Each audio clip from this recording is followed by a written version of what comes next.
ಯಾವಾಗ ಬಾಧಕ ಸ್ಥಾನದಲ್ಲಿ ಕುಜ ಬಂದ್ಬಿಡ್ತಾನೋ, ಶತ್ರು ಮನೆಯಲ್ಲಿ 7ನೇ ಮನೆ ಕುಜ ಬಂದ್ಬಿಡ್ತಾನೋ, ಆ ಟೈಮಲ್ಲಿ 24-25 ಕ್ರಾಸ್ ಆಗೋಯ್ತು ಅಂದರೆ ನೀವೇನೇ ಸತತ ಪ್ರಯತ್ನ ಮಾಡಿದ್ರು, ಪ್ರತಿ ವರ್ಷ ಹೋಮ ಪೂಜೆ ದೇವಸ್ಥಾನಗಳು ಸುತ್ತಿದ್ರು ಅವನು ಮದುವೆ ಮಾಡಿಸಲ್ಲ.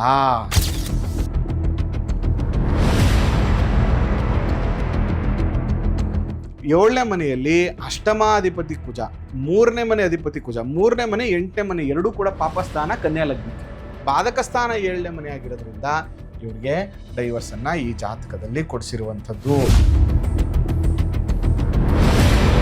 ದ್ವಿಕಳತ್ರ ದೋಷ ಇದ್ದಾಗ ಏನು ಮಾಡಬೇಕು ನೋಡಿ, ಈ ಜಾತಕಕ್ಕೆ ಮೊದಲನೇದಾಗಿ ಕುಜನಿಗೆ ಪರಿಹಾರಗಳನ್ನು ಮಾಡ್ಕೋಬೇಕು ಬಿಫೋರ್ ಮ್ಯಾರೇಜ್. ಎಕ್ಸಾಂಪಲ್, ಕುಜ ಶಾಂತಿ ಹೋಮ ಮಾಡುವಂಥದ್ದು, ಸುಬ್ರಹ್ಮಣ್ಯ ಹೋಮ ಮಾಡುವಂಥದ್ದು,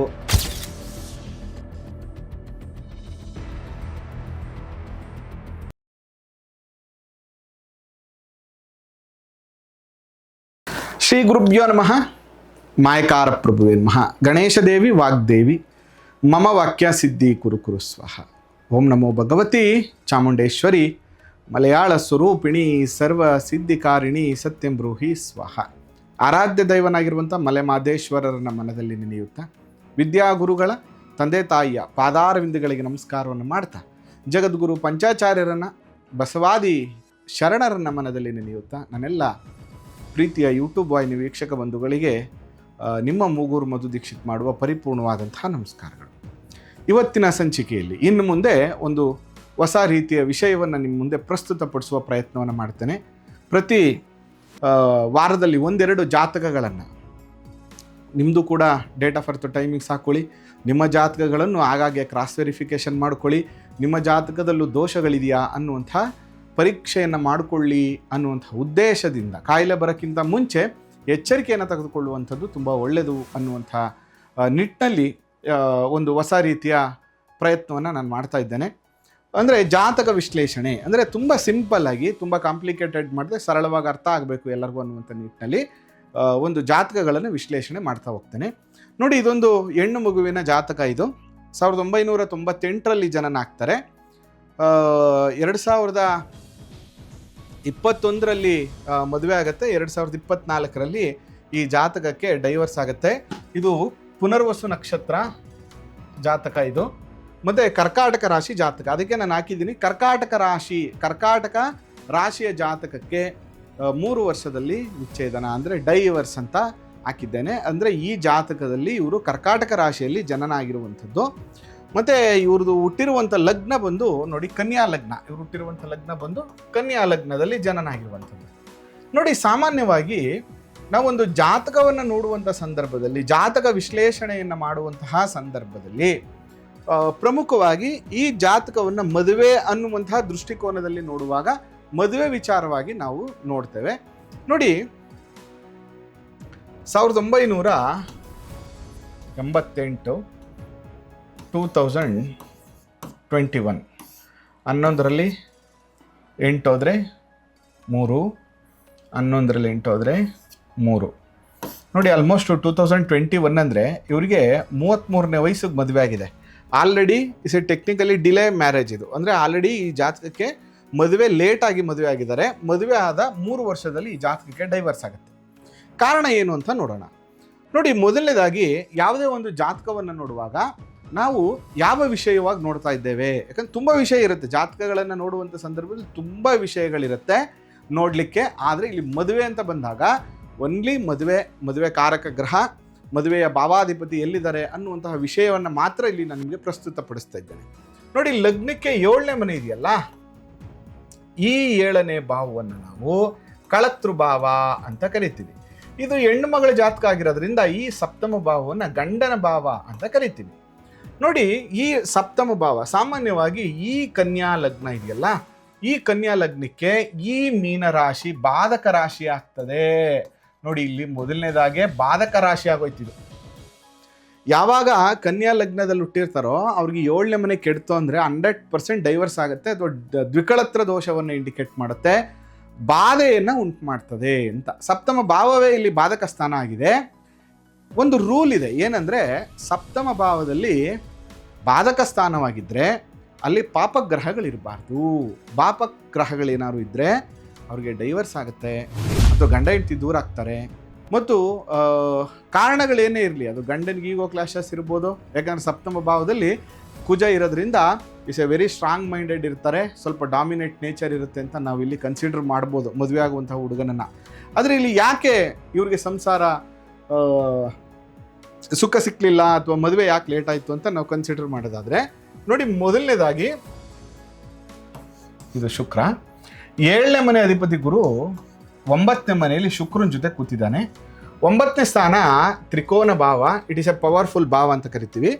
ಬಾಧಕಾಧಿಪತಿ ಆದರೂ ಕೂಡ ಅವನು 9ನೇ ಮನೆಯಲ್ಲಿರೋದ್ರಿಂದ ಅವನು ಮದುವೆ ಮಾಡಿಸ್ತಾನೆ. ಮದುವೆ ಆಗಲೇಬೇಕು ಈ ಜಾತಕ. ಮತ್ತು ಇವರಿಗೆ ತುಂಬ ಬೇಗ ಕೂಡ ಮದುವೆ ಯೋಗ ಇತ್ತು, ಅಂದರೆ 22-23 ವರ್ಷದಲ್ಲಿ ಇವರು ಮದುವೆ ಮಾಡ್ಕೋಬಹುದಿತ್ತು. ಯಾಕಂದರೆ ಸಪ್ತಮಾಧಿಪತಿ ಶುಕ್ರನ ಜೊತೆಗೆ 9ನೇ ಮನೆಯಲ್ಲಿ ಕೂತ್ಕೊಂಡಾಗ ಅವ್ರಿಗೆ ಮದುವೆ ಯೋಗ ಬೇಗ ಬಂದ್ಬಿಡುತ್ತೆ, ಅಂದರೆ 22-23 ವರ್ಷಕ್ಕೆ ಬಂದ್ಬಿಡುತ್ತೆ. ಅಕಸ್ಮಾತ್ ಅವ್ರು ಏನಾದ್ರು ಕಾರಣಾಂತರಗಳಿಂದ 24-25 ಏನಾದ್ರು ಕ್ರಾಸ್ ಆಗೋಯ್ತು ಅಂದರೆ ಬೇಗ ಮದುವೆ ಆಗಲ್ಲ. ಯಾಕೆ ಮದುವೆ ಆಗಲ್ಲ ಅಂತ ಹೇಳ್ತೀನಿ ನಿಮಗೆ. ನೋಡಿ, ಒಂದು ಟೆಕ್ನಿಕಲಿ ಕುಜದೋಷ ಅಂದರೆ ಕ್ಯಾನ್ಸಲೇಷನ್ಸ್ಗೆ ಕಾರಣಗಳು ತುಂಬ ಇದೆ. ಬಟ್ ನಿಮ್ಗೆ ಅರ್ಥ ಆಗಲಿ ಅನ್ನುವಂಥ ಉದ್ದೇಶಕ್ಕೆ 7ನೇ ಮನೆಯಲ್ಲಿ ಕುಜ ದೋಷವನ್ನು ಉಂಟು ಮಾಡ್ತಾ ಇದ್ದಾನೆ. ಬಿಕಾಸ್ ಆಫ್ ಸಪ್ತಮ ಭಾವ ದ್ವಿಕಳತ್ರ ದೋಷವನ್ನು ಉಂಟು ಮಾಡುವಂಥ ಭಾವ, ಯಾಕಂದರೆ ಅದು ದಿಸ್ವಭಾವ ರಾಶಿ. ಜೊತೆಗೆ 7ನೇ ಮನೆಯಲ್ಲಿ ಕುಜ ಸ್ಥಿತನಾಗಿರುವಂಥದ್ದು. ನೋಡಿ, ಕುಜ ಈ 7ನೇ ಮನೆಯಲ್ಲಿ ಸ್ಥಿತನಾಗಿದ್ದಾನೆ.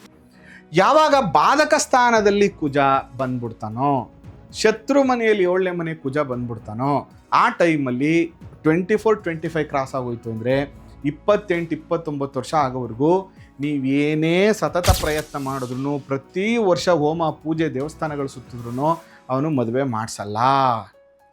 2ನೇ ಕಾರಣ ಏನಂದರೆ ನೋಡಿ, ಈ ಕನ್ಯಾ ಲಗ್ನಕ್ಕಿದಾನಲ್ಲ, ಈ ಕನ್ಯಾ ಲಗ್ನದಲ್ಲಿ ಹುಟ್ಟಿದವ್ರಿಗೆ ಕುಜ ಎಗೇನೆಸ್ಟ್ ಗ್ರಹ, ಶುಭ ಫಲವನ್ನು ಕೊಡಲ್ಲ.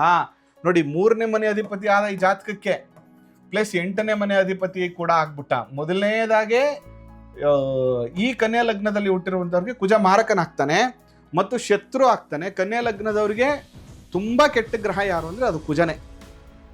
ಅಂಥದ್ರಲ್ಲಿ ಅಷ್ಟಮಾಧಿಪತಿಯಾಗಿ ಬಾಧಕ ಸ್ಥಾನದಲ್ಲಿ ಕೂತ್ಕೊಂಡ್ರೆ ಇವನು ಮದುವೆ ಎಲ್ಲಿ ಮಾಡಿಸ್ತಾನೆ? ಗುರು ಮದುವೆ ಯೋಗವನ್ನು ಕೊಡ್ತಾ ಇದ್ದಾನೆ ಸಪ್ತಮಾಧಿಪತಿ, ಆದರೆ ಸಪ್ತಮ ಭಾವವನ್ನು ಹಾಳು ಮಾಡ್ತಾ ಇದ್ದಾನೆ ಕುಜ. ಅದರಿಂದ ಕಾರಣಾಂತರಗಳಿಂದ ಓದಬೇಕು ಅಂತನೋ, ಕೆಲಸಕ್ಕೆ ಸೇರ್ಕೋಬೇಕು ಅಂತನೋ, ಅದರಿಂದ ಇವ್ರೇನು ಮಾಡಿರ್ತಾರೆ ಅಂದರೆ ಮದುವೆಯನ್ನು ಲೇಟ್ ಮಾಡ್ಕೊಂಡು ಬಂದಿರ್ತಾರೆ. ಗುರು ಇವನು ಎಷ್ಟೇ ಕೆಟ್ಟಿದ್ರು ಕೂಡ ಆ ಕಾರಕ ಗ್ರಹ ಗುರು ಆಗಿರೋದ್ರಿಂದ ಇವ್ರಿಗೆ ಮದುವೆ ಮಾಡಿಸಿರ್ತಾರೆ.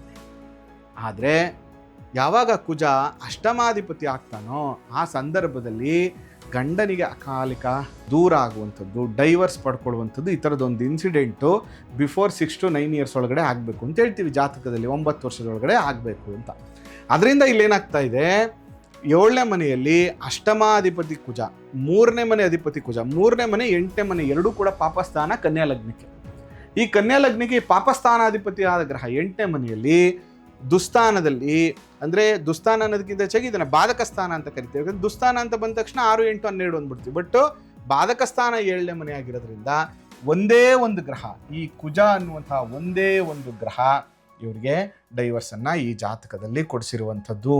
ಓವರಾಲ್ ಈ ಜಾತಕಕ್ಕೆ ಲಗ್ನಾಧಿಪತಿ is very strong, independent life lead ಮಾಡ್ತಾರೆ, ಸ್ವಂತವಾಗಿ ದುಡಿತಾರೆ, ಲೈಫಲ್ಲಿ ಚೆನ್ನಾಗಿರ್ತಾರೆ, ಹಣ ಧನಾಧಿಪತಿ ಚೆನ್ನಾಗಿದ್ದಾನೆ, ದುಡ್ಡು ಸಂಪಾದನೆ ಮಾಡ್ತಾನೆ, ಎಲ್ಲ ಆಗುತ್ತೆ. ಆದರೆ ಒಂದು ಪ್ರಾಬ್ಲಮ್ ಏನಂದರೆ ಇವರಿಗೆ 7ನೇ ಮನೆ ಕುಜ ಮದುವೆಯನ್ನು ಮಾಡಿಸೋದಿಲ್ಲ.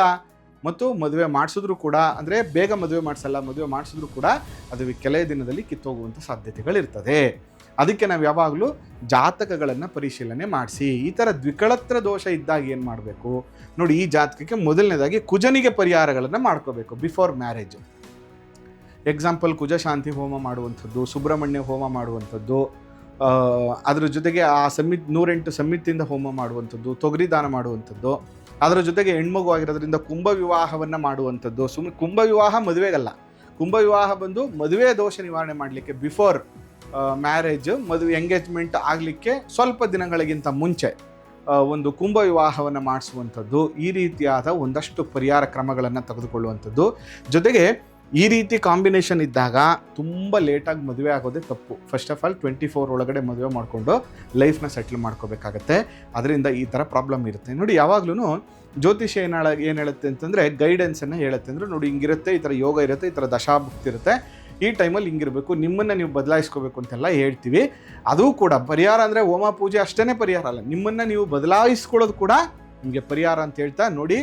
ಒಂದೇ ಒಂದು ಗ್ರಹ ಈ ಜಾತಕದಲ್ಲಿ, ಒಂದೇ ಒಂದು ಗ್ರಹ ಕುಜ ಅನ್ನುವಂಥ ಒಂದು ಗ್ರಹ ಪಾಪಗ್ರಹನಾಗಿ, ಪಾಪಸ್ಥಾನಾಧಿಪತಿಯಾಗಿ, ಬಾಧಕನಾಗಿರೋದ್ರಿಂದ ಇವನು ಡೈವರ್ಸನ್ನು ಕೊಡಿಸ್ತಾನೆ.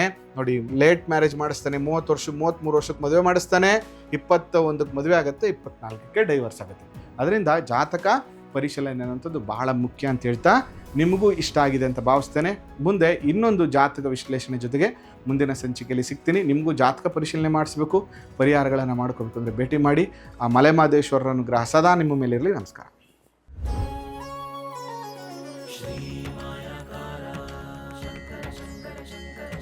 ಶ್ರೀ